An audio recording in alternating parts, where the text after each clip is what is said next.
ورد اللہ الذین كفروا بغیظہم لم ینالوا خیرا وکفى اللہ المؤمنین القتال وکان اللہ قویا عزیزا۔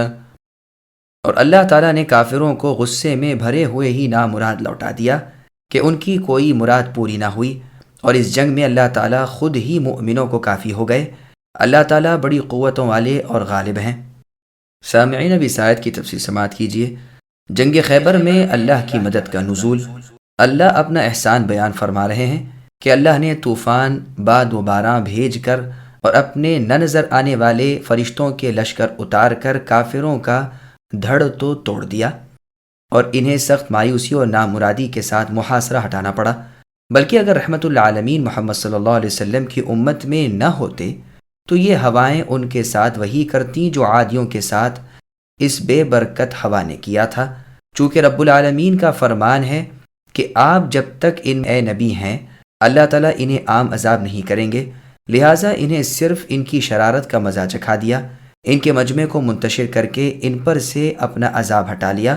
چونکہ ان کا یہ اجتماع محض ہوائے نفسانی تھا، اس لیے ہوا نے ہی انہیں پراگندہ کر دیا۔ جو سوچ سمجھ کر آئے تھے سب خاک میں مل گیا۔ کہاں کی غنیمت، کہاں کی فتح، جان کے لالے پڑ گئے، اور ہاتھ ملتے، دانت پیستے، بیچ و تاب کھاتے، ذلت و رسوائی کے ساتھ نامرادی اور ناکامیابی سے واپس ہوئے۔ دنیا کا خسارہ الگ ہوا، آخرت کا وبال الگ ہے۔ کیونکہ جو شخص کسی کام کا قصد کرے اور اپنے قصد کو عملی صورت بھی دے دے تو پھر اس میں کامیاب ہو یا نہ ہو، گنہگار تو ہو ہی گیا۔ بس رسول اللہ صلی اللہ علیہ وسلم کے قتل اور آپ کے دین کو فنا کرنے کی آرزو، پھر اہتمام، پھر اقدام، سب کچھ انہوں نے کر لیا۔ کا بار ان پر لاد کر انہیں جلے دل واپس کیا۔ اللہ تعالیٰ نے خود ہی مومنوں کی طرف سے ان کا مقابلہ کیا۔ نہ مسلمان ان سے لڑے نہ انہیں ہٹایا، بلکہ مسلمان اپنی جگہ رہے اور وہ بھاگتے بنے۔ اللہ تعالیٰ نے اپنے لشکر کی لاج رکھ لی اور اپنے بندے کی مدد کی اور خود ہی کافی ہو گئے۔ اسی لیے رسول اللہ صلی اللہ علیہ وسلم فرمایا کرتے تھے، جیسا کہ صحیح بخاری اور مسلم میں ہے، اللہ تعالیٰ کے سوا کوئی معبود برحق نہیں، اللہ تعالیٰ اکیلے ہیں۔ اللہ نے اپنے وعدے کو سچا کیا، اپنے بندے محمد صلی اللہ علیہ وسلم کی مدد کی، اپنے لشکر کی عزت کی، تمام دشمنوں سے آپ ہی نمٹ لیے اور سب کو شکست دے دی۔ اس کے بعد اور کوئی بھی نہیں۔ رسول اللہ صلی اللہ علیہ وسلم نے جنگ احزاب کے موقع پر اللہ تعالیٰ سے جو دعا کی تھی وہ بھی بخاری اور مسلم میں مروی ہے۔ آپ نے دعا فرمائی تھی، اللہم منزل الکتاب سریع الحساب اہزم الاحزاب وزلزلہم، کہ اے اللہ، اے کتاب کے اتارنے والے، اے جلد حساب لینے والے، ان لشکروں کو شکست دیجیے اور انہیں ہلا ڈالیے۔ اس فرمان وکفى اللہ المؤمنین القتال، یعنی اللہ تعالیٰ نے مؤمنوں کی کفایت جنگ سے کر دی۔ اس میں ایک نہایت لطیف بات یہ ہے کہ نہ صرف اس جنگ سے ہی مسلمان چھوٹ گئے، نہیں بلکہ آئندہ ہمیشہ ہی صحابہ رضی اللہ عنہم اس سے بچ گئے کہ مشرکین ان پر چڑھ دوڑیں۔ چنانچہ آپ تاریخ دیکھ لیں، جنگ خندق کے بعد کافروں کی ہمت پڑی ہی نہیں کہ وہ مدینہ طیبہ پر یا رسول اللہ پر کسی جگہ خود چڑھائی کرتے۔ ان کے منحوس قدموں سے اللہ تعالیٰ نے اپنے نبی محمد صلی اللہ علیہ وسلم کے مسکن و آرام گاہ کو محفوظ کر لیا، فالحمدللہ۔ بلکہ برخلاف اس کے مسلمان ان پر چڑھ گئے، یہاں تک کہ عرب کی سرزمین سے اللہ تعالیٰ نے شرک و کفر کو ختم کر دیا۔ جب اس جنگ سے کافر لوٹے، اسی وقت رسول اللہ نے بطور پیشن گوئی فرما دیا تھا کہ اس سال کے بعد قریش تم سے جنگ نہیں کریں گے بلکہ تم ان سے جنگ کرو گے۔ چنانچہ یہی ہوا، یہاں تک کہ مکہ معظمہ فتح ہو گیا۔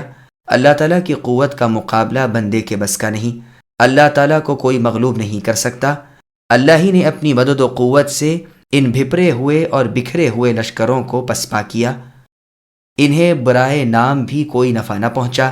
اللہ نے اسلام اور اہل اسلام صحابہ کرام کو غالب کیا اور اپنا وعدہ سچا کر دکھایا، اور اپنے عبد و رسول محمد صلی اللہ علیہ وسلم کی بھرپور مدد فرمائی۔ فلہ الحمد، پس تعریف اور حمد و ثنا اللہ ہی کے لیے ہے۔ وأنزل الذين ظاهروا من أهل الكتاب من صياصيهم وقذف في قلوبهم الرعب فريقا تقتلون وتأسرون فريقا وأورثكم أرضهم وديارهم وأموالهم وأرضا لم تطئوها وكان الله على كل شيء قديرا۔ اور جن اہل کتاب نے ان سے یعنی مشرکین اور کفار سے ساز باز کر لی تھی، انہیں بھی اللہ تعالیٰ نے ان کے قلعوں سے نکال دیا اور ان کے دلوں میں بھی رعب بھر دیا کہ تم اے مسلمانوں ان کی ایک جماعت کو قتل کر رہے ہو اور ایک جماعت کو قیدی بنا رہے ہو۔ اللہ نے تمہیں ان کی زمینوں کا، ان کے گھر بار کا، ان کے مال کا وارث کر دیا ہے، اور اس زمین کا بھی جس پر تمہارے قدم ہی نہیں گئے، اور اللہ تعالیٰ سب کچھ کر سکنے پر قادر ہے۔ سامعین، اب ان آیتوں کی تفسیر سماعت کیجیے۔ یہود کے قبیلہ بنو قریظہ کا محاصرہ۔ اتنا ہم پہلے کہہ آئے ہیں کہ جب مشرکین و یہود کے لشکر مدینہ طیبہ پر آئے اور انہوں نے گھیرا ڈالا تو بنو قریظہ کے یہودی جو مدینہ طیبہ میں تھے اور جن سے رسول اللہ صلی اللہ علیہ وسلم کا عہد و پیما ہو چکا تھا، انہوں نے بھی عین موقع پر بے وفائی کی، عہد توڑ کر آنکھیں دکھانے لگے۔ ان کا سردار کعب بن اسد باتوں میں آ گیا اور حیی بن اخطب خبیث نے اسے بد عہدی پر آمدہ کر دیا۔ پہلے تو یہ نہ مانا اور اپنے عہد پر قائم رہا۔ حیی نے کہا کہ دیکھ تو صحیح، میں تجھے عزت کا تاج پہنانے آیا ہوں۔ قریش اور ان کے ساتھی غطفان اور ان کے ساتھی اور ہم سب ایک ساتھ ہیں۔ ہم نے قسم کھا رکھی ہے کہ جب تک ایک ایک مسلمان کا قیمہ نہ کر لیں یہاں سے نہیں ہٹنے کے۔ کعب چونکہ جہاں دیدہ شخص تھا، اس نے جواب دیا کہ یہ محض غلط ہے، یہ تمہارے بس کے نہیں، تو ہمیں ذلت کا طوق پہنانے آیا ہے، تو بڑا منحوس شخص ہے، میرے سامنے سے ہٹ جا اور مجھے اپنی مکاری کا شکار نہ بنا۔ لیکن حیی پھر بھی نہ ٹلا اور اسے سمجھاتا بجھاتا رہا۔ آخر میں کہا، سن، اگر بالفرض قریش اور غطفان بھاگ بھی جائیں تو میں مع اپنی جماعت کے تیری گھڑی میں آ جاؤں گا، اور جو کچھ تیرا اور تیری قوم کا حال ہوگا وہی میرا اور میری قوم کا حال ہوگا۔ بالآخر کعب پر حیی کا جادو چل گیا اور بنو قریظہ نے صلح توڑ دی، جس سے رسول اللہ کو اور صحابہ رضی اللہ عنہم کو سخت صدمہ ہوا اور بہت ہی بھاری پڑا۔ پھر جب اللہ تعالیٰ نے اپنے غلاموں کی مدد کی اور رسول صلی اللہ علیہ وسلم مع اصحاب رضی اللہ عنہم کے مظفر و منصور مدینہ منورہ کو واپس آئے، صحابہ نے ہتھیار کھول دیے اور رسول اللہ بھی ہتھیار اتار کر ام سلمہ ام المؤمنین رضی اللہ عنہا کے گھر میں گرد و غبار سے پاک صاف ہونے کے لیے غسل کرنے کو بیٹھے ہی تھے کہ جبریل علیہ السلام ظاہر ہوئے۔ آپ کے سر پر ریشمی امامہ تھا، خچر پر سوار تھے جس پر ریشمی گدی تھی۔ فرمانے لگے کہ اللہ کے رسول، کیا آپ نے کمر کھول لی؟ رسول اللہ نے فرمایا، ہاں۔ جبریل علیہ السلام نے فرمایا، لیکن فرشتوں نے اب تک اپنے ہتھیار الگ نہیں کیے، میں کافروں کے تعاقب سے ابھی آ رہا ہوں۔ سنیے، اللہ تعالیٰ کا حکم ہے کہ بنو قریظہ کی طرف چلیے اور ان کی پوری گوش مالی کیجیے۔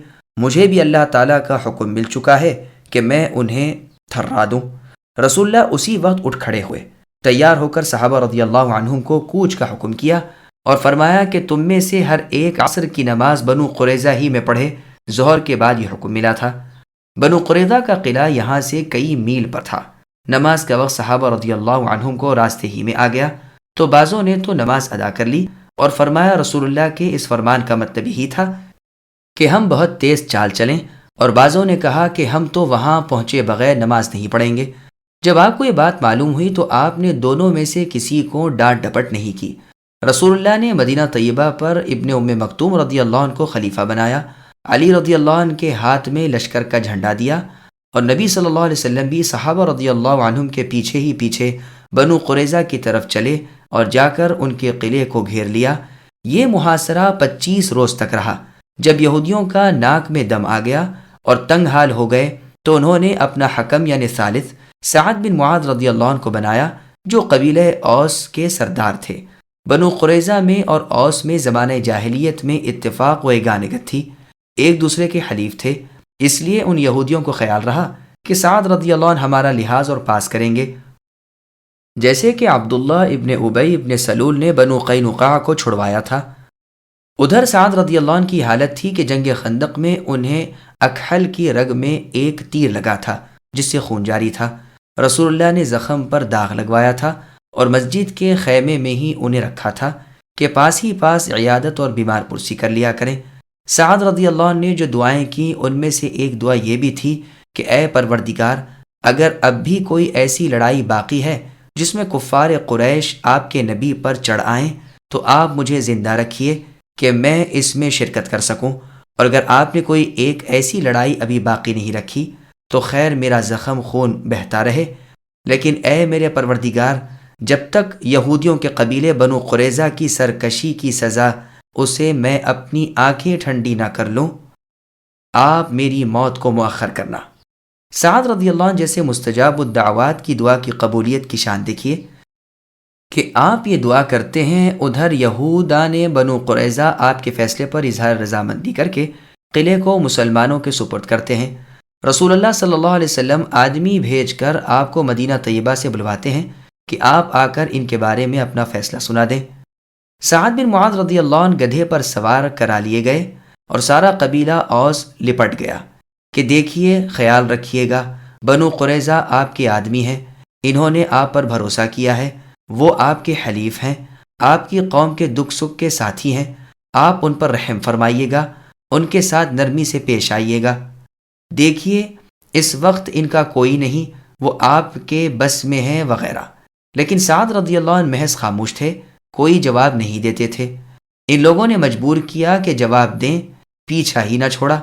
آخر آپ نے فرمایا، وقت آ گیا ہے کہ سعد اس بات کا ثبوت دے کہ اسے اللہ تعالیٰ کی راہ میں کسی ملامت کرنے والے کی ملامت کی پرواہ نہیں۔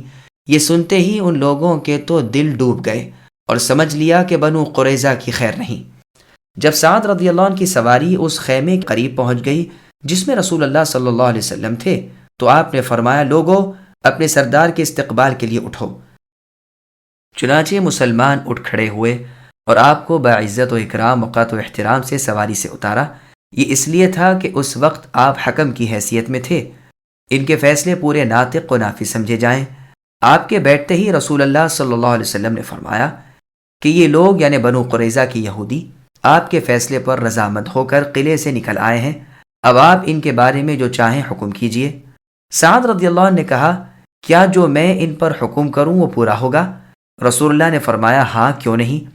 کہا، اور اس خیمے ون پوچھا، اور اس طرف والوں پر بھی، اور اشارہ اس طرف کیا جس طرف خود رسول اللہ تھے، لیکن آپ کی طرف نہیں دیکھا، آپ کی بزرگی اور عزت و عظمت کی وجہ سے۔ رسول اللہ نے جواب دیا، ہاں، اس طرف والوں پر بھی۔ تو سعد رضی اللہ عنہ نے فرمایا، اب میرا فیصلہ سنیے، میں کہتا ہوں بنو قریظہ میں جتنے لوگ لڑنے والے ہیں انہیں قتل کر دیا جائے، ان کی اولاد کو قید کر لیا جائے، ان کے مال قبضے میں لائے جائیں۔ رسول اللہ صلی اللہ علیہ وسلم نے فرمایا، اے سعد، تم نے ان کے بارے میں وہی حکم کیا جو اللہ تعالیٰ نے 7ویں آسمان کے اوپر حکم کیا ہے۔ ایک روایت میں ہے کہ رسول اللہ نے فرمایا، تم نے سچے مالک اللہ تعالیٰ کا جو حکم تھا وہی سنایا ہے۔ پھر رسول اللہ صلی اللہ علیہ وسلم کے حکم سے خندقیں کھائی کھدوا کر ان بنو قریظہ کے لڑنے والے یہودیوں کو بندھا ہوا بلوا کر ان کی گردنیں ماری گئیں۔ یہ گنتی میں 700-800 تھے۔ ان کی عورتیں، نابالغ بچے اور مال لے لیے گئے۔ ہم نے یہ کل واقعات اپنی کتاب السیر میں بسط و تفصیل سے لکھ دیے ہیں، والحمدللہ۔ بس اللہ تعالیٰ فرماتے ہیں کہ جن اہل کتاب یعنی یہودیوں نے کافروں کے لشکروں کی ہمت افزائی کی تھی اور ان کا ساتھ دیا تھا، ان سے بھی اللہ تعالیٰ نے ان کے قلعے خالی کرا دیے۔ اس قوم قریظہ کے بڑے سردار جن سے ان کی نسل جاری ہوئی تھی، اگلے زمانے میں آ کر حجاز میں اسی طمع و لالچ میں بسے تھے کہ جس نبی آخر الزماں محمد صلی اللہ علیہ وسلم کی پیشن گوئی ہماری کتابوں میں ہے، وہ چونکہ یہیں ہونے والے ہیں تو ہم سب سے پہلے آپ کی اتباع کی سعادت سے مسعود ہوں گے۔ لیکن ان ناخلفوں نے جب اللہ تعالیٰ کے وہ نبی محمد صلی اللہ علیہ وسلم آئے تکذیب کی، جس کی وجہ سے اللہ تعالیٰ کی لعنت ان پر نازل ہوئی۔ آیت میں سیاسی سے مراد قلعے ہیں۔ اسی معنی کے لحاظ سے سینگوں کو بھی سیاسی کہتے ہیں، اس لیے کہ جانور کے سارے جسم کے اوپر اور سب سے بلند یہی ہوتے ہیں۔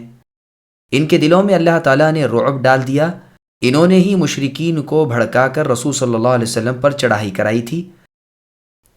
عالم جاہل برابر نہیں ہوتے، یہی تھے جنہوں نے مسلمانوں کو جڑوں سے اکھیڑ دینا چاہا تھا، لیکن معاملہ برعکس ہو گیا، پانسا پلٹ گیا، قوت کمزوری سے اور مراد نامرادی سے بدل گئی، نقشہ بگڑ گیا، حمایتی بھاگ کھڑے ہوئے، یہ بے دست و پا رہ گئے، عزت کی خواہش نے ذلت دکھائی، مسلمانوں کے برابر کرنے اور پیس ڈالنے کی خوشی نے اپنے آپ کو پسوا دیا، اور ابھی آخرت کی بدنصیبی باقی ہے، کچھ قتل کر دیے گئے، باقی قید کر لیے گئے۔ عطیہ قرظی رحمہ اللہ کا بیان ہے کہ میں جب رسول صلی اللہ علیہ وسلم کے سامنے پیش کیا گیا تو میرے بارے میں رسول اللہ کو کچھ تردد ہوا۔ فرمایا اسے الگ لے جاؤ، دیکھو اگر اس کے ناف کے نیچے بال ہوں تو قتل کر دو ورنہ قیدیوں میں بٹھا دو۔ دیکھا تو میں بچہ ہی تھا، زندہ چھوڑ دیا گیا۔ یہ روایت سنن ابی داؤد کی ہے۔ ان کی زمین کے، ان کے گھر کے، ان کے مال کے مالک مسلمان ہو گئے، یعنی یہودیوں کے، بلکہ اس زمین کے بھی جو اب تک پڑی تھی اور جہاں مسلمانوں کے نشان قدم بھی نہ ہوئے تھے، یعنی خیبر کی زمین یا مکہ مکرمہ کی زمین یا فارس کی یا روم کی زمین، اور ممکن ہے کہ یہ کل خطے مراد ہوں۔ اللہ تعالیٰ بڑی قدرتوں والے ہیں۔ مسند احمد میں عائشہ صدیقہ رضی اللہ عنہ کا بیان ہے کہ خندق والے دن میں نکلی کہ لشکر کا کچھ حال معلوم کروں کہ مجھے اپنے پیچھے سے کسی کے بڑے زور سے آنے کی آہٹ اور اس کے ہتھیاروں کی جھنکار سنائی دی۔ میں راستے سے ہٹ کر ایک جگہ بیٹھ گئی، دیکھا کہ سعد بن معاذ رضی اللہ عنہ لشکر کی طرف جا رہے ہیں اور ان کے ساتھ ان کے بھائی حارث ابن اوس تھے جن کے ہاتھ میں ان کی ڈھال تھی۔ سعد رضی اللہ عنہ لوہے کی زرہ پہنے ہوئے تھے لیکن بڑے لمبے چوڑے تھے، زرہ پورے بدن پر نہیں آئی تھی، ہاتھ کھلے تھے، اشعار رجز پڑھتے ہوئے جھومتے جھامتے چلے جا رہے تھے۔ میں یہاں سے اور آگے بڑھی اور ایک باغیچے میں چلی گئی، وہاں کچھ مسلمان موجود تھے جن میں عمر بن الخطاب رضی اللہ عنہ بھی تھے اور ایک صاحب جو خود اوڑے ہوئے تھے۔ عمر رضی اللہ عنہ نے مجھے دیکھ لیا، پھر کیا تھا بڑے ہی بگڑے اور مجھ سے فرمانے لگے، یہ دلیری تم نہیں جانتی، لڑائی ہو رہی ہے، اللہ تعالیٰ جانے کیا نتیجہ ہو، تم کیسے یہاں چلی آئیں وغیرہ وغیرہ۔ غرض مجھے اس قدر ملامت کی کہ زمین پھٹ جاتی تو میں اس میں سما جاتی۔ جو صاحب مغفر خود سے اپنے منہ چھپائے ہوئے تھے، انہوں نے عمر فاروق رضی اللہ عنہ کی باتیں سن کر اپنے سر سے لوہے کا ٹوپ اتارا۔ دیکھا اب میں پہچان گئی کہ وہ طلحہ بن عبید اللہ رضی اللہ عنہ تھے۔ انہوں نے عمر رضی اللہ عنہ کو خاموش کیا کہ کیا ملامت شروع کر رکھی ہے، نتیجے کا کیا ڈر ہے، کیوں تمہیں اتنی گھبراہٹ ہے، کوئی بھاگ کے جائے گا کہاں، سب کچھ اللہ تعالیٰ کے ہاتھ ہے۔ سعد رضی اللہ عنہ کو ایک قریشی نے تاک کر تیر لگایا اور کہا، لے میں ابن عرقہ ہوں۔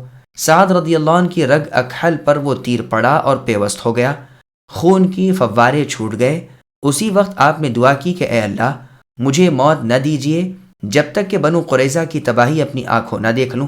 اللہ تعالیٰ کی شان سے اسی وقت خون تھم گیا، مشرکین کو ہواؤں نے بھگا دیا اور اللہ تعالیٰ نے مؤمنوں کی کفایت کر دی۔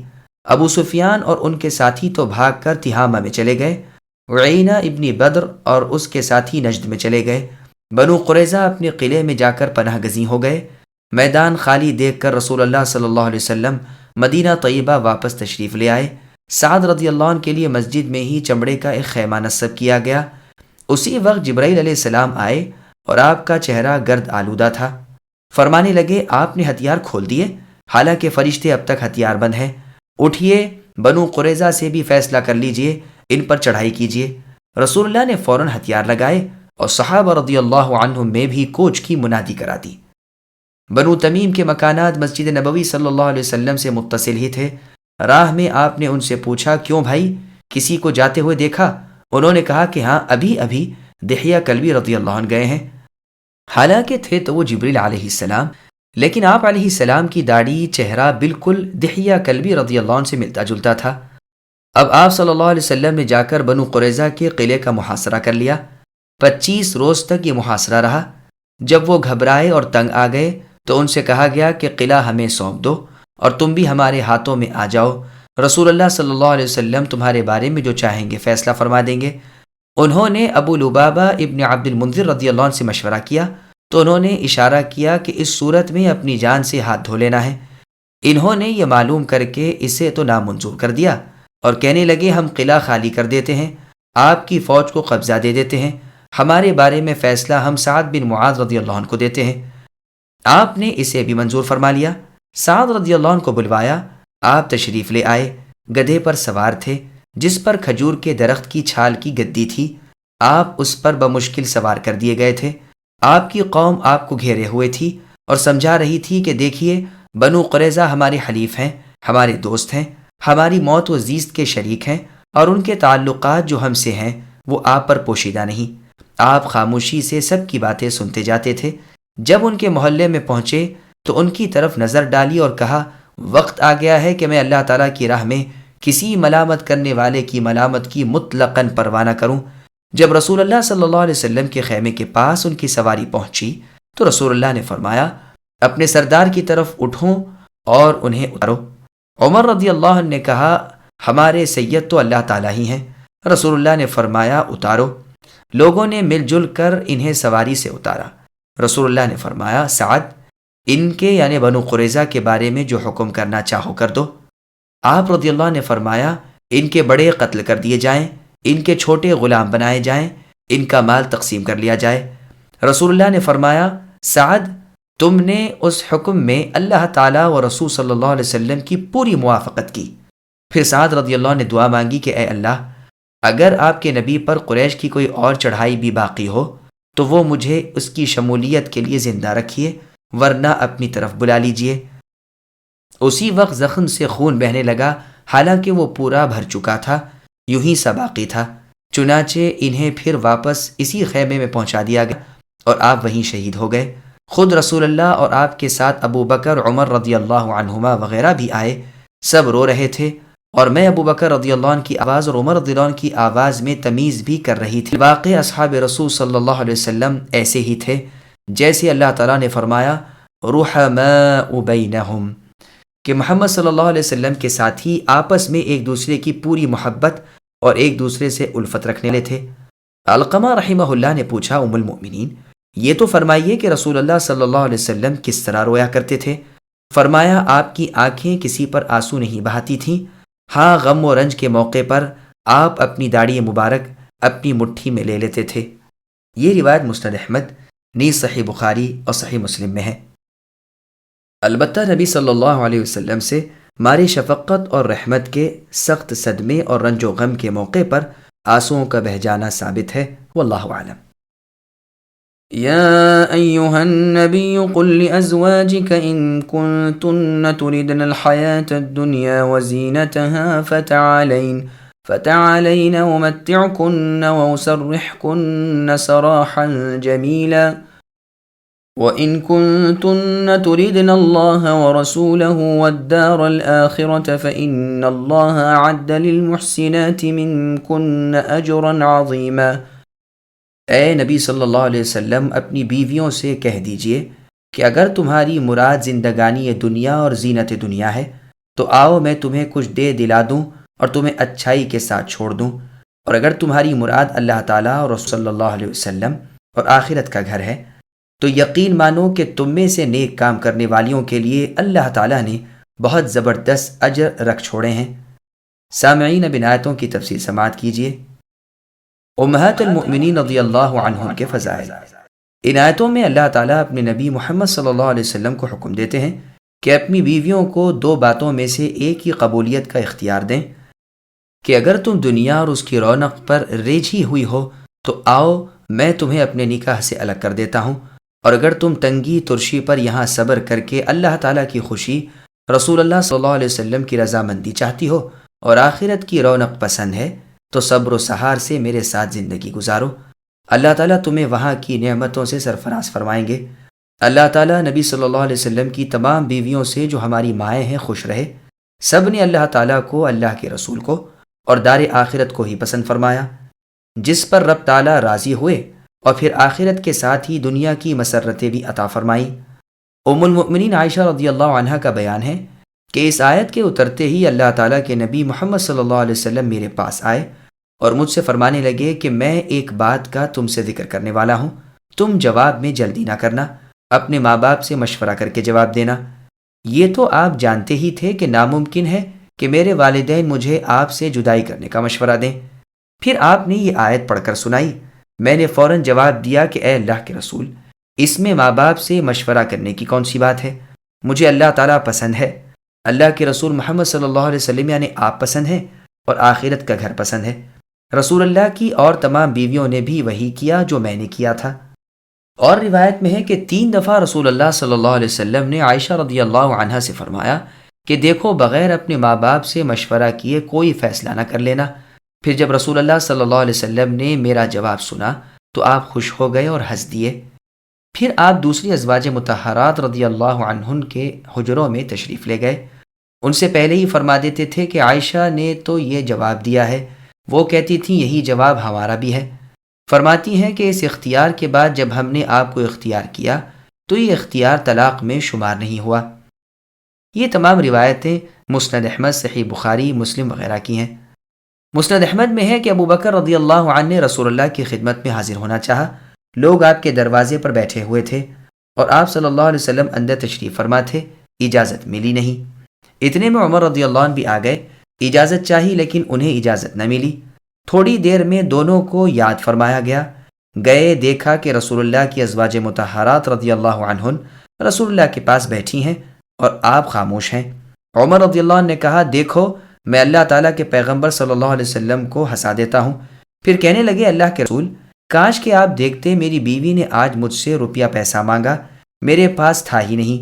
جب زیادہ ضد کرنے لگیں تو میں نے اٹھ کر گردن نہ دی۔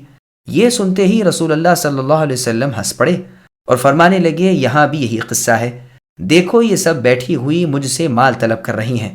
ابو بکر رضی اللہ عنہ عائشہ رضی اللہ عنہ کی طرف لپکے اور عمر رضی اللہ عنہ حفصہ رضی اللہ عنہ کی طرف، اور فرمانے لگے، افسوس تم رسول اللہ صلی اللہ علیہ وسلم سے وہ مانگتی ہو جو آپ کے پاس نہیں۔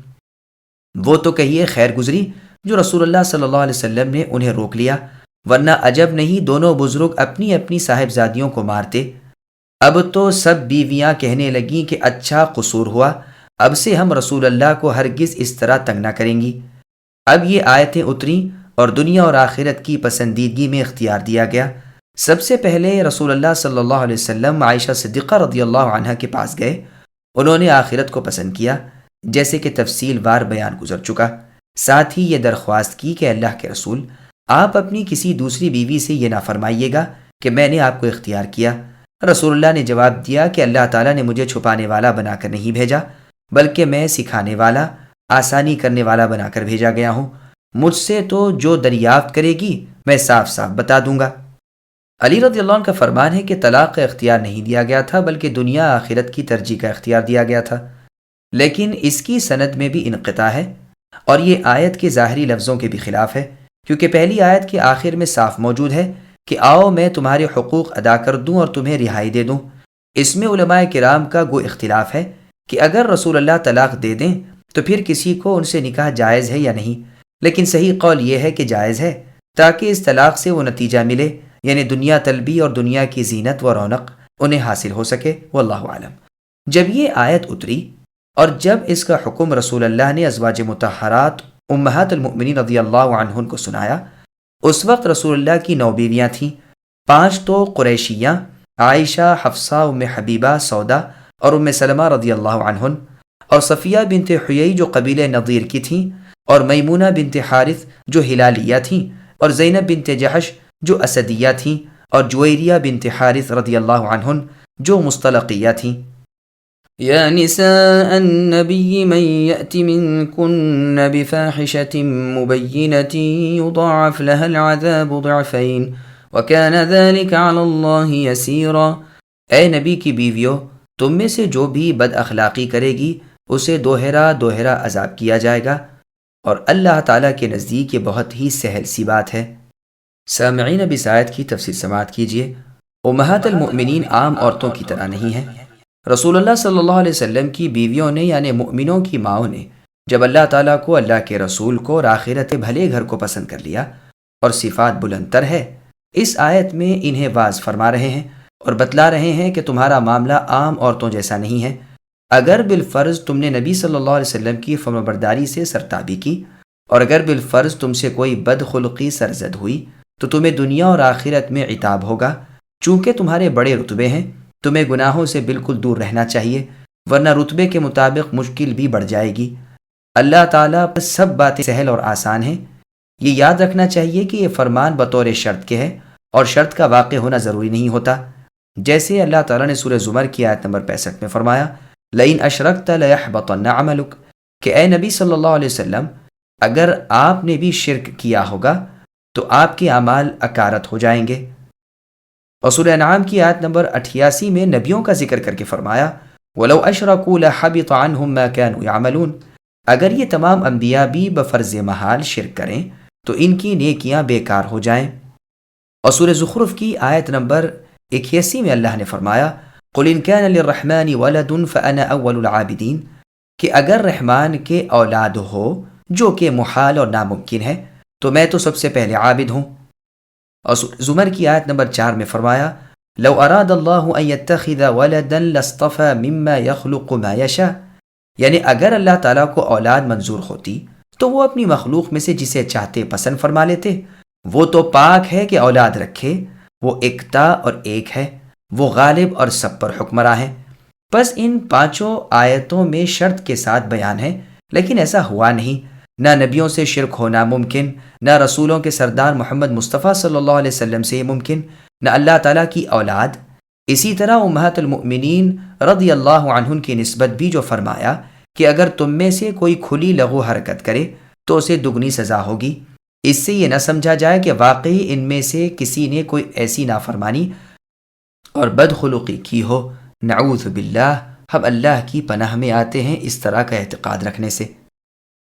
ومن يقنت منكن لله ورسوله وتعمل صالحا نؤتها أجرها مرتين وأعتدنا لها رزقا كريما يا نساء النبي لستن كأحد من النساء إن اتقيتن فلا تخضعن بالقول فيطمع الذي في قلبه مرض وقلن قولا معروفا وقرن في بيوتكن ولا تبرجن تبرج الجاهلية الأولى وأقمنا الصلاة وآتينا الزكاة وأطعنا الله ورسوله إنما يريد الله ليذهب عنكم الرجس أهل البيت ويطهركم تطهيرا واذكرن ما يتلى في بيوتكن من آيات الله والحكمة ان اللہ کان لطیفا خبیرا۔ اور اے نبی کی بیویوں، تم میں سے جو کوئی اللہ تعالیٰ کی اور اس کے رسول کی فرما برداری کرے گی اور نیک کام کرے گی، ہم اسے 2 اجر دیں گے، اور اس کے لیے ہم نے بہترین روزی تیار کر رکھی ہے۔ اے نبی کی بیویوں، اگر تم پرہیزگاری کرو تو تم مثل معمولی عورتوں کے نہیں ہو۔ تم نرم لہجے سے بات نہ کیا کرو کہ جس کے دل میں روگ ہے وہ کوئی خیال کرنے لگے۔ ہاں، قاعدے کے مطابق کلام کیا کرو اور اپنے گھروں میں قرار سے رہو، اور قدیمی جاہلیت کے زمانے کی طرح اپنے بناؤ کا اظہار نہ کیا کرو۔ نماز ادا کرتی رہو، زکوٰۃ دیتی رہو، اور اللہ تعالیٰ اور اللہ کے رسول صلی اللہ علیہ وسلم کی اطاعت گزاری کرو۔ اللہ یہی چاہتے ہیں کہ اے نبی کے گھر والیوں، تم سے وہ ہر قسم کی لغویات کو دور کر دیں اور تمہیں خوب صاف کر دیں۔ تمہارے گھروں میں اللہ تعالیٰ کی جو آیتیں اور رسول کی جو احادیث پڑھی جاتی ہیں، یاد رکھو یقیناً اللہ تعالیٰ لطف کرنے والے خبردار ہیں۔ سامعین، اب آیتوں کی تفسیر سماعت کیجیے۔ فرما برداروں کے لیے 2 اجر ہے۔ اس آیت میں اللہ تعالیٰ اپنے عدل و فضل کا بیان فرما رہے ہیں، اور رسول صلی اللہ علیہ وسلم کی ازواج مطہرات رضی اللہ عنہن سے خطاب کر کے فرما رہے ہیں کہ تمہاری اطاعت گزاری اور نیک کاری پر تمہیں دگنا اجر ہے، اور تمہارے لیے جنت میں باعزت روزی ہے، کیونکہ یہ اللہ تعالیٰ کے رسول صلی اللہ علیہ وسلم کے ساتھ آپ کی منزل میں ہوں گی، اور رسول اللہ کی منزل اعلیٰ علیین میں ہے جو تمام لوگوں سے بالا تر ہے۔ اسی کا نام وسیلہ ہے۔ یہ جنت کی سب سے اعلیٰ اور سب سے اونچی منزل ہے، جس کی چھت اللہ کا عرش ہے۔ نبی صلی اللہ علیہ وسلم کی بیویوں کے لیے آداب۔ اللہ تعالیٰ اپنے نبی محمد صلی اللہ علیہ وسلم کی بیویوں یعنی امہات المؤمنین کو آداب سکھاتے ہیں، اور چونکہ تمام عورتیں انہی کے ماتحت ہیں، اس لیے یہ احکام سب مسلمان عورتوں کے لیے ہیں۔ پس فرمایا کہ تم میں سے جو پرہیزگاری کریں وہ بہت بڑی فضیلت اور مرتبے والی ہیں۔ مردوں سے جب تمہیں کوئی بات کرنی پڑے تو آواز بنا کر بات نہ کرو کہ جن کے دلوں میں روگ ہے انہیں طمع لالچ پیدا ہو، بلکہ بات اچھی اور مطابق دستور کرو۔ پس عورتوں کو غیر مردوں سے نزاکت کے ساتھ خوش آوازی سے باتیں کرنی منع ہے۔ گھل مل کر وہ صرف اپنے خاوندوں سے ہی کلام کر سکتی ہیں۔ پھر فرمایا بغیر کسی ضروری کام کے گھر سے باہر نہ نکلو۔ مسجد میں نماز کے لیے آنا بھی شرعی ضرورت ہے، جیسا کہ سنن ابی داؤد میں ہے۔ اللہ کے رسول نے فرمایا اللہ کی بندیوں کو اللہ کی مسجدوں سے نہ روکو، لیکن انہیں چاہیے کہ سیدھی سادھی جس طرح گھروں میں رہتی ہیں اسی طرح آئیں۔ سنن ابی داؤد کی ایک دوسری روایت میں ہے کہ ان عورتوں کے لیے ان کے گھر بہتر ہیں کہ وہیں نماز پڑھیں۔ مسند بزار میں ہے کہ عورتوں نے حاضر ہو کر رسول اللہ صلی اللہ علیہ وسلم سے کہا کہ جہاد وغیرہ کی کل فضیلتیں مرد ہی لے گئے، اب آپ ہمیں کوئی ایسا عمل بتائیں جس سے ہم مجاہدین کی فضیلت کو پا سکیں۔ رسول اللہ نے فرمایا، تم میں سے جو اپنے گھر میں پردے اور عصمت کے ساتھ بیٹھی رہے وہ جہاد کی فضیلت پالے گی، لیکن اس کی سند ضعیف ہے۔ سنن ترمذی وغیرہ میں ہے، رسول اللہ فرماتے ہیں، عورت سرتا پا پردے کی چیز ہے، یہ جب گھر سے باہر قدم نکالتی ہے تو شیطان جھانکنے لگتا ہے، یہ سب سے زیادہ اللہ تعالیٰ کے قریب اس وقت ہوتی ہے جبکہ یہ اپنے گھر کے اندرونی حجرے میں ہو۔ سنن نبی داؤد وغیرہ میں ہے، رسول اللہ نے فرمایا، عورت کی اپنے گھر کی اندرونی کوٹری کی نماز گھر کی نماز سے افضل ہے اور گھر کی نماز صحن کی نماز سے بہتر ہے۔ جاہلیت میں عورتیں بے پردہ پھرا کرتی تھیں، اب اسلام بے پردگی کو حرام قرار دیتا ہے۔ ناز سے اٹھلا کر چلنا ممنوع ہے، دوپٹہ گلے میں ڈال لیا لیکن اسے لپیٹا نہیں، جس سے گردن اور کانوں کے زیورات دوسروں کو بھی نظر آئیں۔ یہ جاہلیت کا بناؤ تھا جس سے اس آیت میں روکا گیا ہے۔ ابن عباس رضی اللہ عنہما سے مروی ہے کہ نوح علیہ السلام اور ادریس علیہ السلام کے درمیان 1000 سال کا زمانہ تھا۔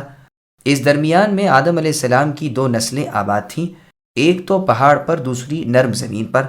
پہاڑیوں کے مرد خوش شکل تھے، عورتیں سیاہ فام تھیں، اور زمین والوں کی عورتیں خوبصورت تھیں اور مردوں کے رنگ سانولے تھے۔ ابلیس انسانی صورت اختیار کر کے انہیں بہکانے کے لیے نرم زمین والوں کے پاس آیا اور ایک شخص کا غلام بن کر رہنے لگا۔ پھر اس نے بانسری کی طرح کی ایک چیز بنائی اور اسے بجانے لگا۔ اس کی آواز پر لوگ لٹو ہو گئے اور بھیڑ لگنے لگی، اور ایک دن میلے کا مقرر ہو گیا جس میں ہزارہا مرد عورت جمع ہونے لگے۔ اتفاقاً ایک دن ایک پہاڑی آدمی بھی آ گیا اور ان کی عورتوں کو دیکھ کر واپس جا کر اپنے لوگوں میں ان کے حسن کا چرچا کرنے لگا۔ اب وہ لوگ بکثرت آنے لگے اور آہستہ آہستہ ان عورتوں اور مردوں میں اختلاط بڑھ گیا اور بالآخر بدکاری اور زناکاری کا عام رواج ہو گیا۔ یہی جاہلیت کا بناؤ ہے جس سے یہ آیت روک رہی ہے۔ ان کاموں سے روکنے کے بعد اب کچھ احکام بیان ہو رہے ہیں کہ اللہ تعالیٰ کی عبادت میں سب سے بڑی عبادت نماز ہے، اس کی پابندی کرو اور بہت اچھی طرح اسے ادا کرتی رہو۔ اسی طرح مخلوق کے ساتھ بھی نیک سلوک کرو، یعنی زکوٰۃ نکالتی رہو۔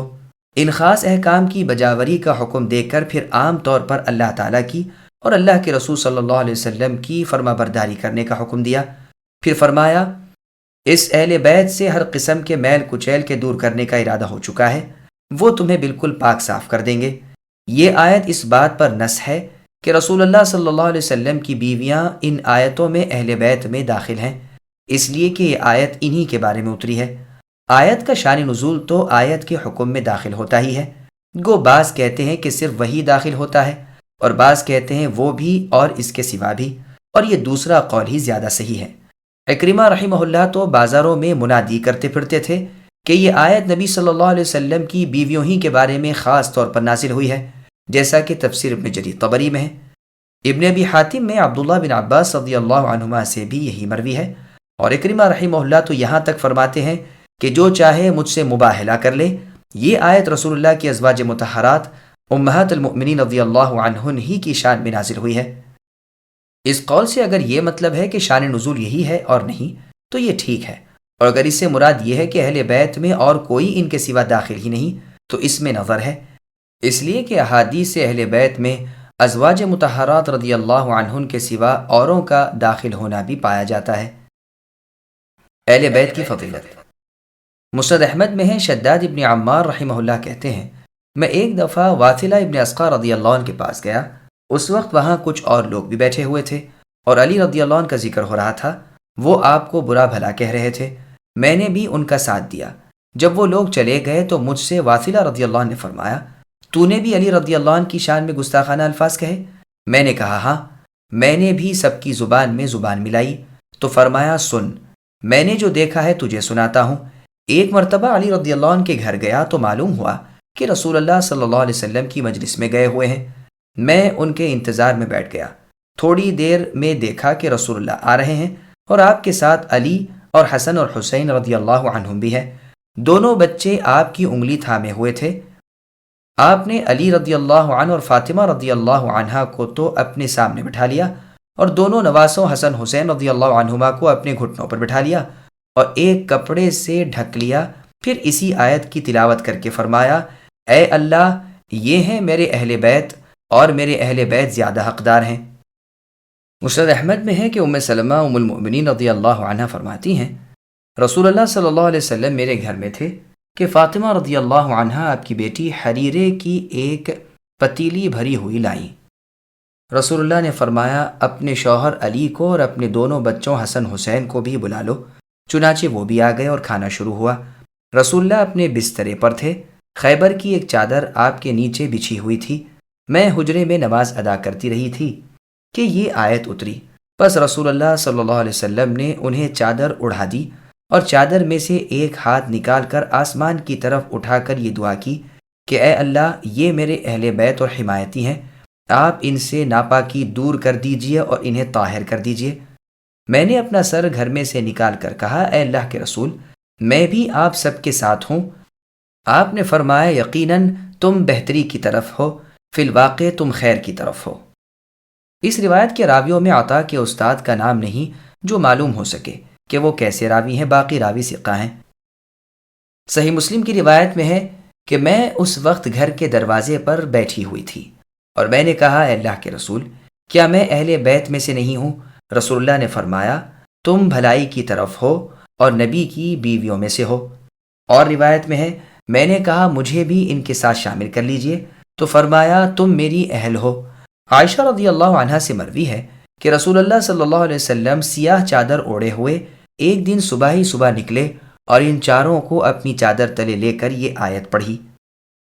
ابو سعید خدری رضی اللہ عنہ سے مروی ہے کہ رسول اللہ نے فرمایا، میرے اور ان چاروں کے بارے میں یہ آیت اتری ہے، اور سند سے ابو سعید رضی اللہ عنہ کا اپنا قول ہونا مروی ہے، واللہ اعلم۔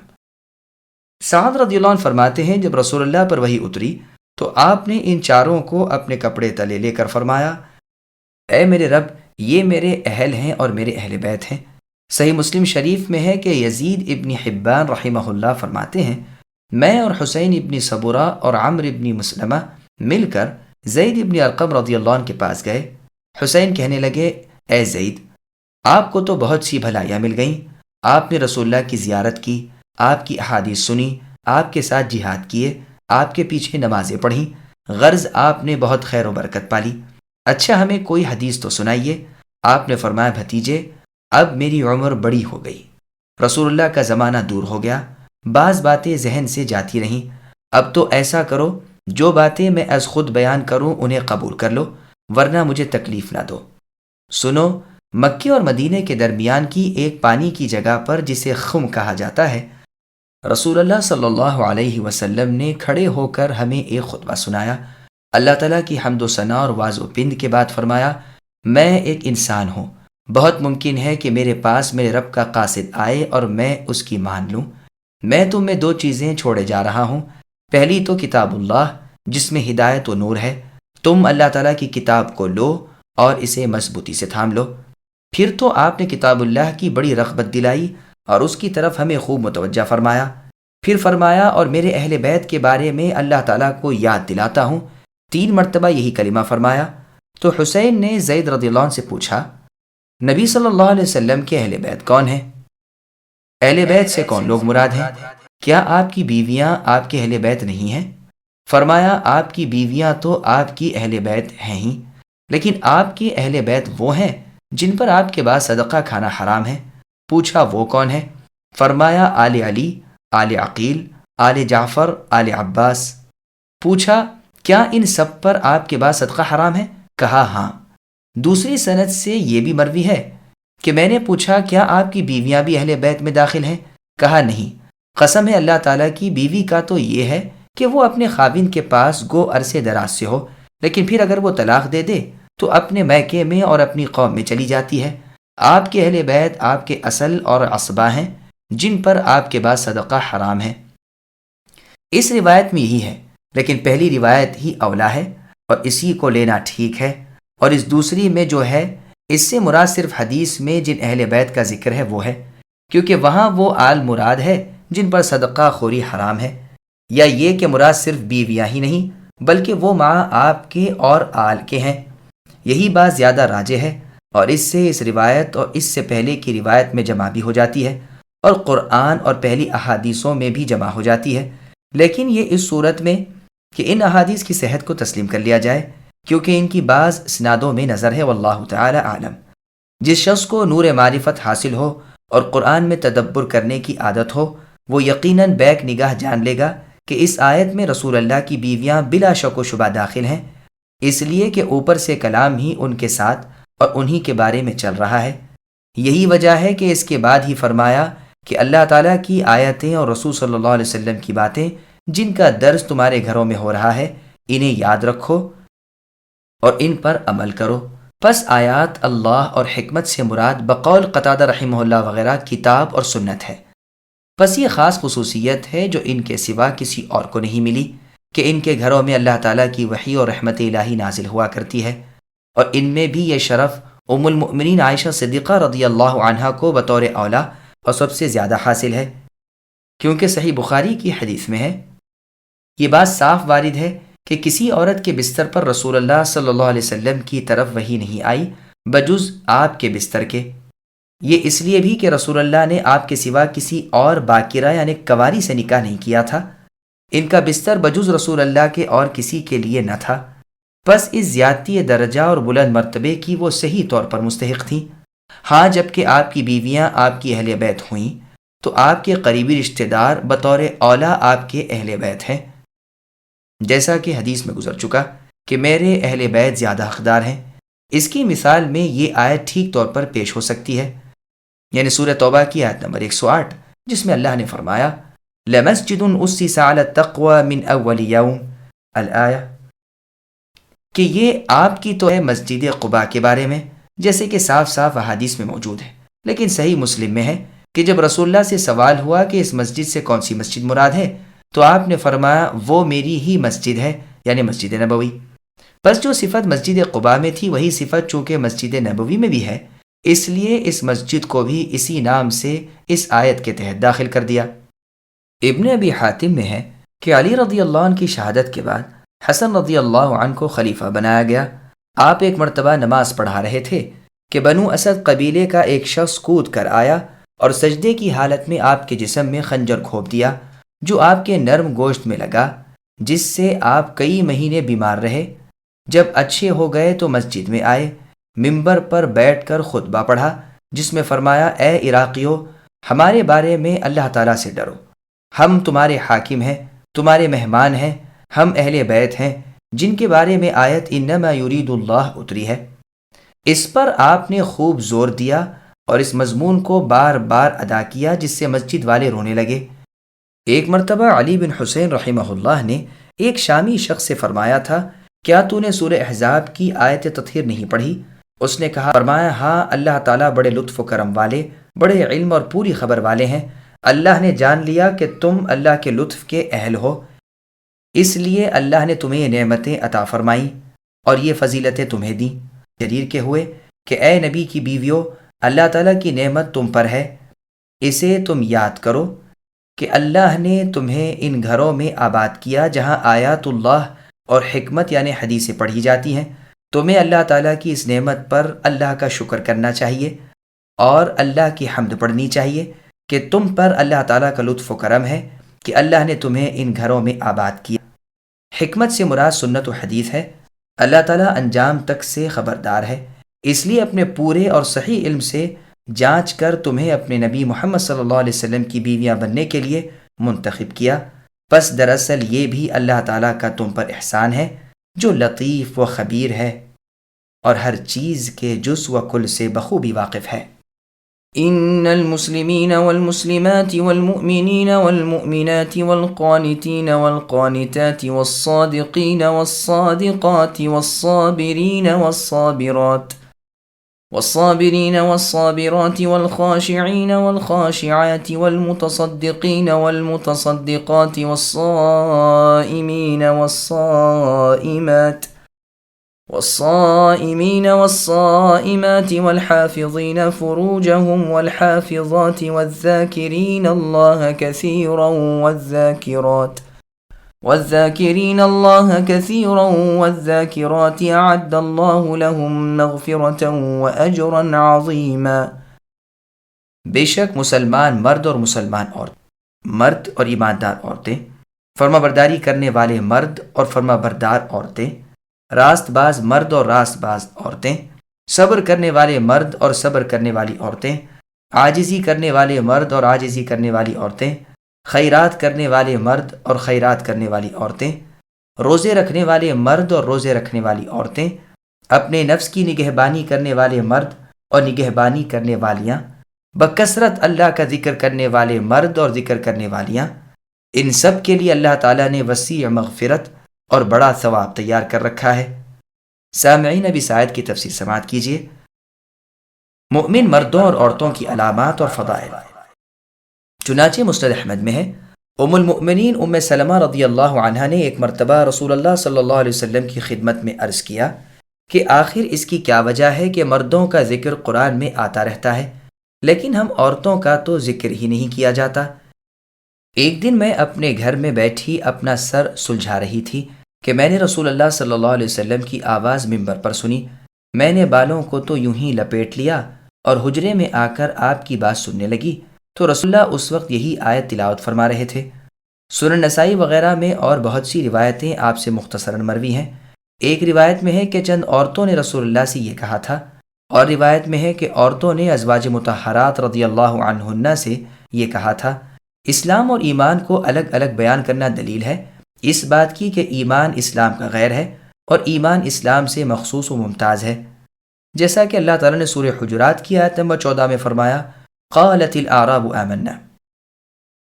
اور بخاری اور مسلم کی حدیث کہ زانی زنا کے وقت مؤمن نہیں ہوتا، پھر اس امر پر اجماع کہ زنا سے کفر لازم نہیں آتا، یہ اس پر دلیل ہے، اور ہم شرح بخاری کی ابتدا میں اسے ثابت کر چکے ہیں۔ یہ یاد رہے کہ اس میں فرق اس وقت ہے جب اسلام حقیقی نہ ہو، جیسے کہ امام المحدثین امام بخاری رحمہ اللہ نے صحیح بخاری کتاب الایمان میں بدلائل کثیر ثابت کیا ہے، واللہ اعلم۔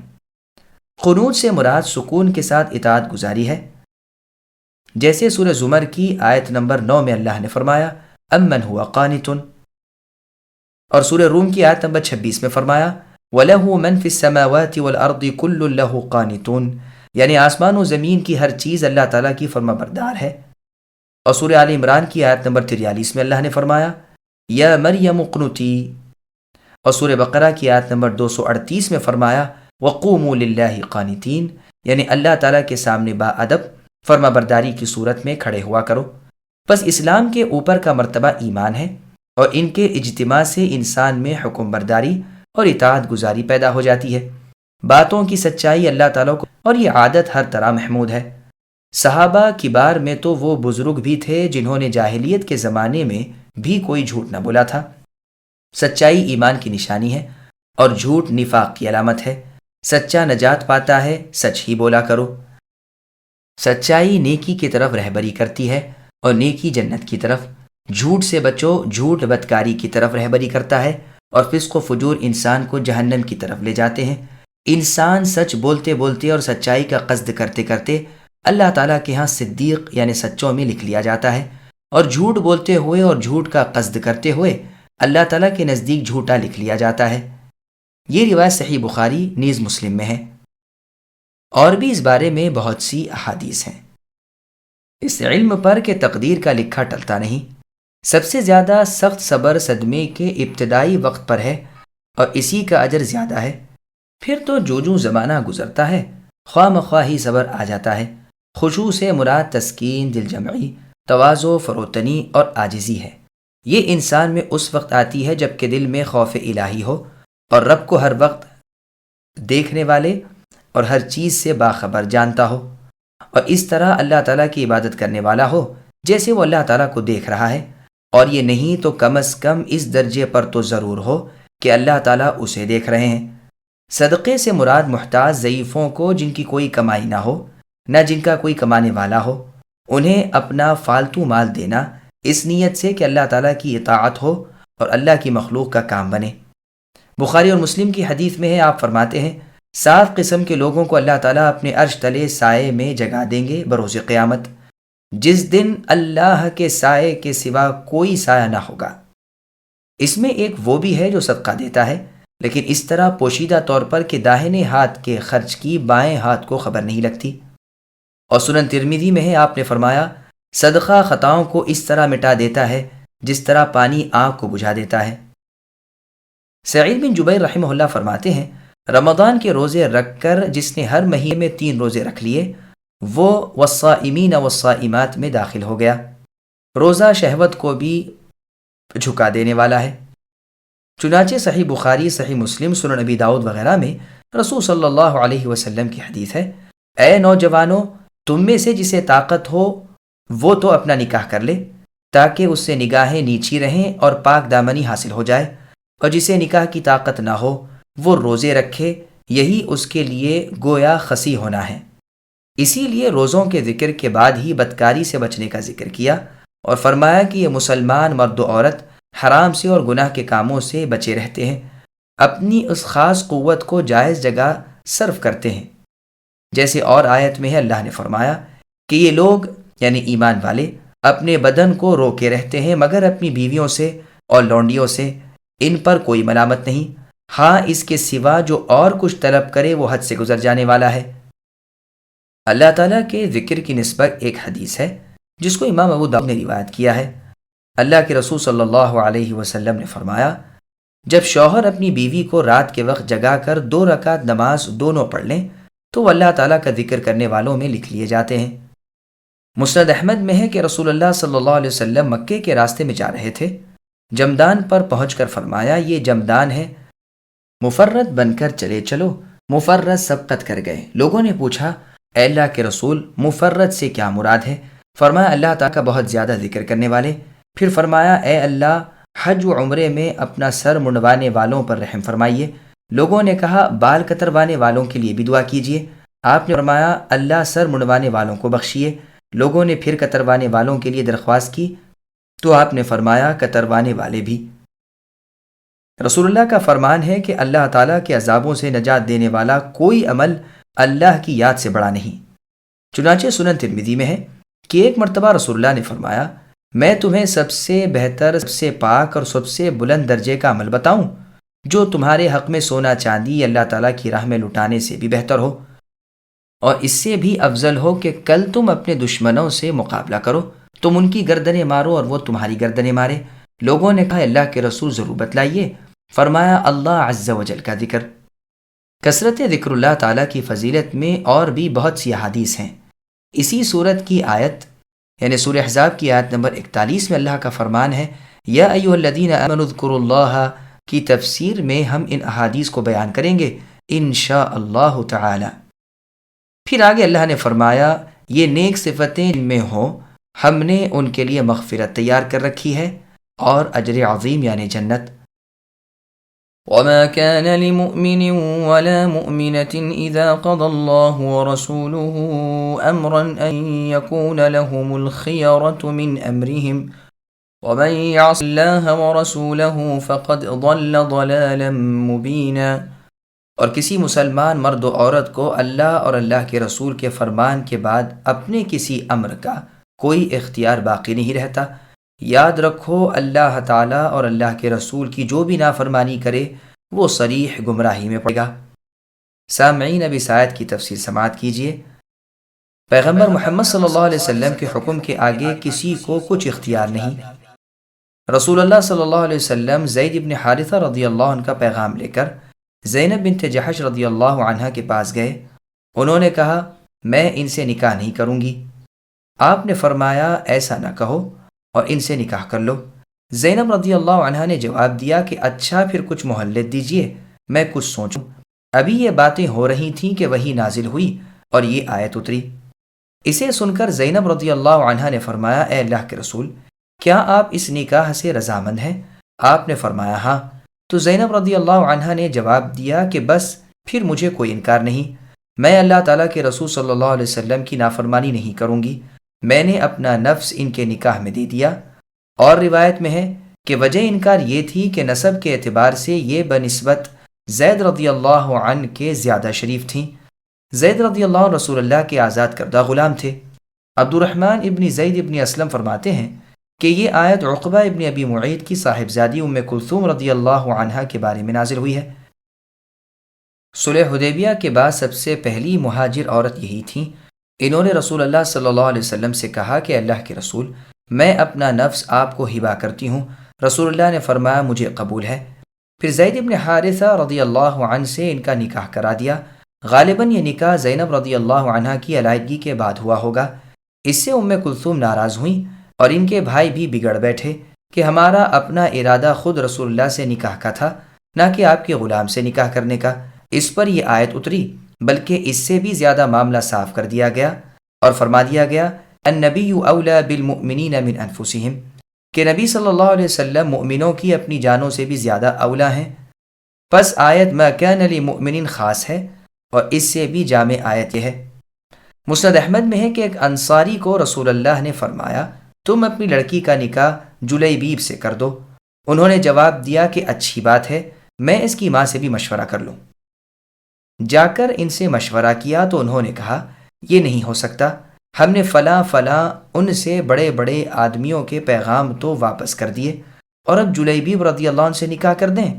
انصاری صحابی نے اپنی بیوی کا یہ جواب سن کر رسول صلی اللہ علیہ وسلم کی خدمت میں جانا چاہتے ہی تھے کہ لڑکی جو پردے کے پیچھے سے یہ تمام گفتگو سن رہی تھی بول پڑی کہ تم رسول اللہ کی بات رد کرتے ہو، جب رسول اللہ اس سے خوش ہیں تو تمہیں انکار نہ کرنا چاہیے۔ اب دونوں نے کہا کہ بچی ٹھیک کہہ رہی ہے، بیچ میں رسول اللہ ہیں، اس نکاح سے انکار کرنا گویا رسول اللہ کے پیغام کو اور آپ کی خواہش کو رد کرنا ہے، یہ ٹھیک نہیں۔ چنانچہ انصاری صحابی سیدھے رسول اللہ کی خدمت میں حاضر ہوئے اور عرض کیا کہ آپ اس بات سے خوش ہیں؟ رسول اللہ نے فرمایا ہاں، میں تو اس سے رضامند ہوں۔ کہا پھر آپ کو اختیار ہے، آپ نکاح کر دیجئے۔ چنانچہ نکاح ہو گیا۔ ایک مرتبہ اہل اسلام مدینے والے دشمنوں کے مقابلے کے لیے نکلے۔ لڑائی ہوئی جس میں جلیبیب رضی اللہ عنہ شہید ہو گئے۔ انہوں نے بہت سے کافروں کو قتل کیا تھا جن کی لاشیں ان کے آس پاس پڑی ہوئی تھیں۔ انس رضی اللہ عنہ کا بیان ہے کہ میں نے خود دیکھا، ان کا گھر بڑا آسودہ حال تھا، تمام مدینے میں ان سے زیادہ خرچیلا کوئی نہ تھا۔ یہ روایت مسند احمد نیز صحیح ابن حبان کی ہے۔ ایک اور روایت میں ابو برزہ اسلمی رضی اللہ عنہ کا بیان ہے کہ جلیبیب رضی اللہ عنہ کی طبیعت میں مذاق تھا، اس لیے میں نے اپنے گھر میں کہہ دیا تھا کہ یہ تمہارے پاس نہ آئیں۔ انصاریوں کی عادت تھی کہ وہ کسی عورت کا نکاح نہیں کرتے تھے یہاں تک کہ یہ معلوم کر لیں کہ رسول اللہ ان کی بابت کچھ نہیں فرماتے۔ پھر وہ واقعہ بیان فرمایا جو ابھی صحیح مسلم کے حوالے سے مذکور ہوا۔ اس میں یہ بھی ہے کہ جلیبیب رضی اللہ عنہ نے 7 کافروں کو اس غزوے میں قتل کیا تھا، پھر کافروں نے بھیڑ کر کے آپ کو شہید کر دیا۔ رسول اللہ ان کو تلاش کرتے ہوئے جب ان کی ناش کے پاس آئے تو فرمایا 7 کو مار کر پھر شہید ہوئے ہیں، یہ میرے ہیں اور میں ان کا ہوں۔ 2 یا 3 مرتبہ یہی فرمایا، پھر قبر کھدوا کر اپنے ہاتھوں پر اٹھا کر قبر میں اتارا۔ رسول اللہ صلی اللہ علیہ وسلم کے دست مبارک ہی ان کا جنازہ تھا اور کوئی چارپائی وغیرہ نہ تھی۔ یہ بھی مذکور نہیں کہ انہیں غسل دیا گیا ہو۔ اس نیک بخت انصاریہ عورت رضی اللہ عنہا کے لیے جنہوں نے رسول اللہ کی بات کی عزت رکھ کر اپنے ماں باپ کو سمجھایا تھا کہ انکار نہ کرو، اللہ تعالیٰ کے رسول صلی اللہ علیہ وسلم نے یہ دعا کی تھی کہ اے اللہ اس پر اپنی رحمتوں کی بارش برسائیے اور اسے زندگی کے پورے لطف عطا فرمائیے۔ تمام انصار میں ان سے زیادہ خرچ کرنے والی کوئی عورت نہ تھی۔ انہوں نے جب پردے کے پیچھے سے اپنے والدین سے کہا تھا کہ رسول اللہ کی بات رد نہ کرو، اس وقت یہ آیت ما کان لمؤمن نازل ہوئی تھی۔ ابن عباس رضی اللہ عنہما سے طاؤس رحمہ اللہ پوچھتے ہیں کہ عصر کے بعد 2 رکعتیں پڑھ سکتے ہیں یا نہیں؟ تو ابن عباس رضی اللہ عنہما نے منع فرمایا اور اس آیت کی تلاوت کی۔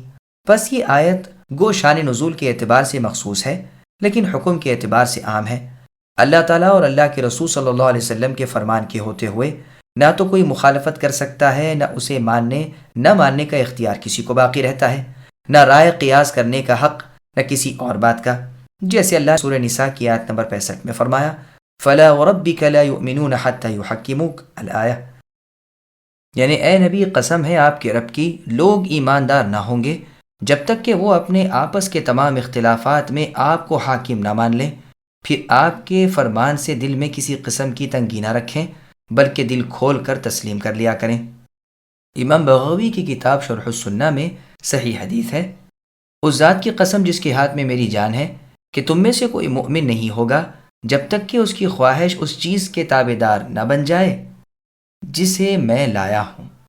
اسی لیے یہاں بھی اس کے خلاف کی برائی بیان فرما دی کہ اللہ تعالیٰ کی اور اللہ کے رسول صلی اللہ علیہ وسلم کی نافرمانی کرنے والا کھلم کھلا گمراہ ہے، جیسے اللہ تعالیٰ نے سورہ نور کی آیت نمبر 63 میں فرمایا فَلْيَحْذَرِ الَّذِينَ يُخَالِفُونَ عَنْ أَمْرِهِ أَن تُصِيبَهُمْ فِتْنَةٌ أَوْ يُصِيبَهُمْ عَذَابٌ أَلِيمٌ، یعنی جو لوگ نبی صلی اللہ علیہ وسلم کے فرمان کے خلاف کرتے ہیں انہیں ڈرتے رہنا چاہیے کہ ایسا نہ ہو ان پر کوئی فتنہ آ پڑے یا انہیں کوئی دردناک عذاب ہو۔